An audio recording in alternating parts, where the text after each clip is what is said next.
everyone, a warm welcome to new YouTube video. I hope you are all fine and safe and your preparation is going great. So this video is a prediction video of 11th January 2025. So अगर आपका है exam 11th को या फिर upcoming dates में तो आज की वीडियो आपके लिए इंफॉर्मेटिव होने वाली है। वीडियो को एंड तक जरूर देखिएगा और साथ ही साथ अगर आप चैनल पर फर्स्ट टाइम विजिट कर रहे हो तो प्लीज़ चैनल को सब्सक्राइब कर लो, साथ ही बेल आइकन को प्रेस कर लो ताकि आने वाली वीडियोस के नोटिफिकेशन आपसे मिस ना हो। चलिए सबसे पहले बात करते हैं हम लिसनिंग मॉड्यूल की। सो लिसनिंग की अगर मैं बात करूं तो सेक्शन 1 में आपके पास जो है वन वर्ड एंड और अ नंबर आने की हाई चांसेस हैं और ओवरऑल लेवल जो है एग्जाम का वो आपका इजी टू मॉडरेट रहेगा लिसनिंग का। सो लिसनिंग आपकी बहुत ज़्यादा डिफिकल्ट नहीं होगी, बट यस कुछ पार्ट उसका ट्रिकी आपको देखने को मिल सकता है। सेक्शन 1 में आपके पास वन वर्ड एंड और नंबर आने के चांसेस हैं। क्वेश्चन बेस्ड होंगे, कन्वर्सेशन बिटवीन टू पर्सन्स। सो आपको ब्लैंक्स देखने को मिलेंगी। मेन जहाँ पर आपको थोड़ा सा फोकस देने की जरूरत है, ज़्यादा ध्यान देने की बात है वहाँ पर जहाँ पर आपको नंबर्स के बारे में आंसर होगा या फिर न्यूमेरिक आपको कहीं आगे दिया होगा, कीवर्ड्स में दिए होंगे, तो वहाँ पर आपको थोड़ा सा ध्यान रखना है। यानी कि अगर टेलीफोन के बारे में वो बोल रहा है या फिर वो कोई लाइसेंस नंबर बोल रहा है, जहाँ पर वो नंबरिंग बोलेगा वहाँ पर वो आपको कंफ्यूज कर सकता है। सो सेक्शन 2 की अगर मैं बात करूँ तो सेक्शन 2 में 50% चांसेस हैं कि आपके पास मैप देखने को मिले, क्योंकि लास्ट एग्जाम में आपको लिसनिंग में मैप देखने को नहीं मिला। सो 50% हम ये मान के चलते हैं कि सेक्शन 2 में आपको मैप देखने को मिल सकता है। अदरवाइज आपके पास क्वेश्चन टाइप आएंगे मैच द इंफॉर्मेशन से रिलेटेड या फिर एमसीक्यूज और एक दो ब्लैंक्स आपके पास आ सकती हैं सेक्शन 2 में।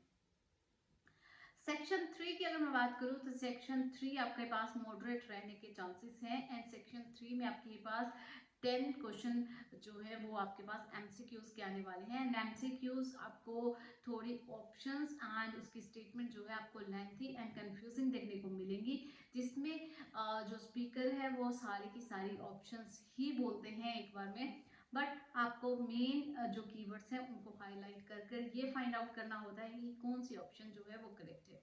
अगर आपको किसी भी तरह की कंफ्यूजन है कि एमसीक्यूज को किस तरह से सोल्व किया जाता है, किस तरह से एलिमिनेट टेक्निक काम करती है, तो आप जो है हमारे चैनल पर जाकर एमसीक्यूज को किस तरह से सोल्व किया जाता है वो वीडियोस देख सकते हैं। सेक्शन 4 की अगर मैं बात करूँ तो सेक्शन 4 आपके पास इजी टू मॉडरेट के बीच में रहने वाला है, बहुत ज़्यादा डिफिकल्ट नहीं होगा, बट यस स्टिल जो फ्लुएंसी है, जो स्पीड है सेक्शन 4 की, ए पार्ट 4 की लिसनिंग में वो थोड़ी सी फास्ट रहने वाली है as compare to section 2 and section 3। So section 4 जो है पार्ट 4 उसमें आपके पास वन वर्ड ओनली आने के चांसेस हैं एंड सारे के सारे आपके पास ब्लैंक्स होंगे। एक लेक्चर है जो एक पर्सन डिलीवर कर रहा होगा और स्पीड थोड़ी फास्ट रहेगी। सो रेफरेंस के लिए आप कौन सा मटेरियल यूज कर सकते हो, आप कोशिश करेंगे आप जो रियल एग्जाम्स लिस्टिंग होकर गई हैं आप उनकी प्रैक्टिस कीजिए, या फिर आप कैम्ब्रिज की ऑफिशियल बुक्स 18 और 19 जो है उनमें से प्रैक्टिस कीजिए।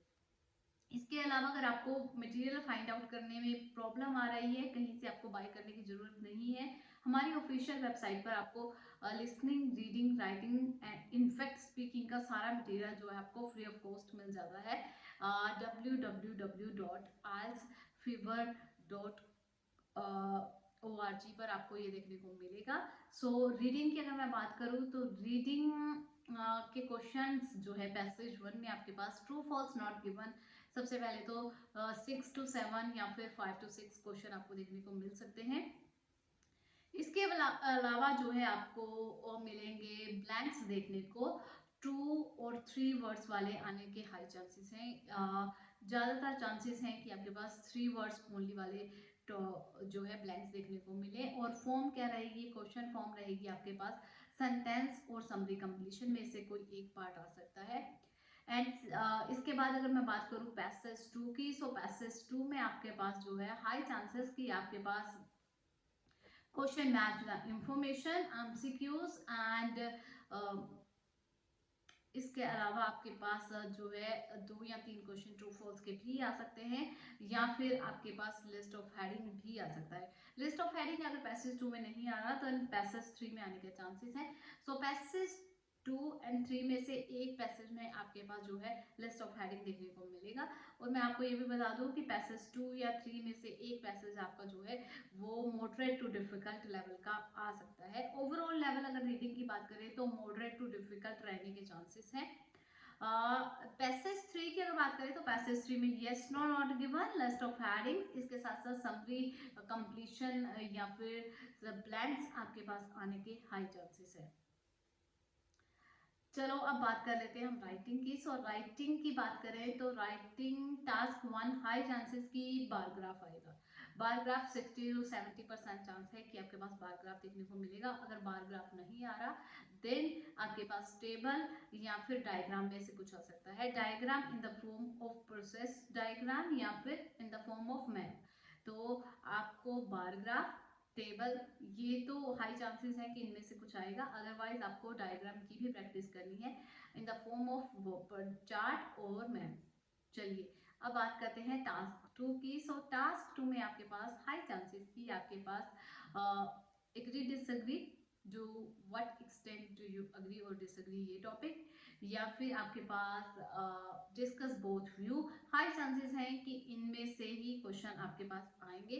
60 to 70% चांस है कि आपको स्टेटमेंट अग्री डिसएग्री या फिर डिस्कस बोथ व्यू वाली देखने को मिलेगी। अगर ये नहीं आ रही देन आपके पास 30% चांस है कि आपको एडवांटेजेस आउटवे डिसएडवांटेजेस या फिर डायरेक्ट क्वेश्चन में से कुछ आ सकता है। एंड कैटेगरीज वाइज अगर मैं बात करूं कि आपको क्या देखने को मिल सकता है, प्रायोरिटी बेस पर जो है एजुकेशन टेक्नोलॉजी से रिलेटेड कुछ आ सकता है। इसके अलावा आपके पास social life, tour and tourism, health, advertisement, इससे रिलेटेड कुछ आ सकता है। नेक्स्ट वीडियो में मैं आपके साथ शेयर करूंगी कि कौन से ऐसे रिसेंटली क्यू का टॉपिक्स हैं जो बार बार एग्जामिनर्स के द्वारा पूछे जा रहे हैं। अगर आपका एग्जाम 11th को 16th को है तो वो वीडियो आप मिस मत कीजिएगा, क्योंकि उसमें मैं आपके साथ क्यू कार्ड्स की 10 से 12 क्यू कार्ड ऐसे शेयर करने वाली हूँ जो बार बार एग्जामिनर्स के द्वारा पूछे जा रहे हैं, तो आपके लिए बहुत बेनिफिशियल रहेगा। So this is the end of this video. और आपको अगर किसी भी पार्ट में कोई दिक्कत है, कोई परेशानी है, आपको नहीं समझ आ रहा है या आपको लग रहा है कि इस मटेरियल से मतलब इस टॉपिक से रिलेटेड जो है वीडियो अपलोड होनी चाहिए, तो please let me know in the comment section. And एक रिक्वेस्ट है आपसे कि जब आप एग्ज़ाम देकर आ जाओगे उसके बाद आप अपना रिव्यू, अपने फीडबैक जो है कि आपका एग्ज़ाम किस तरह का गया, क्या क्या क्वेश्चन टाइप आपको देखने को मिले। अगर आपकी स्पीकिंग डन हो चुकी है तो पार्ट 1, पार्ट 2 एंड पार्ट 3 में किस तरह के क्वेश्चन आपसे पूछे आप वो ज़रूर शेयर किया करो, ताकि आपके जो वैल्यूएबल कमेंट्स होते हैं, जो आपकी वैल्यूएबल फीडबैक्स हैं, वो हमारे लिए बहुत इंपॉर्टेंट है। उससे हम दूसरों की हेल्प कर पाते हैं, क्योंकि prediction is just a guess work, और गेस वर्क तभी लग पाता है अगर हमें थोड़ा आइडिया हो कि बाकी स्टूडेंट से किस तरह के क्वेश्चन पूछे जा रहे हैं। सो तभी गेस वर्क काम करेगा अगर आप हमारी थोड़ी सी हेल्प करोगे। सो अगर आपका एग्जाम डन हो चुका है स्पीकिंग का, देन लेट मी नो कि आपको क्या पार्ट 1, पार्ट 2 एंड पार्ट 3 देखने को मिला था। Thank you for watching this video and keep loving, keep supporting. Thanks a lot.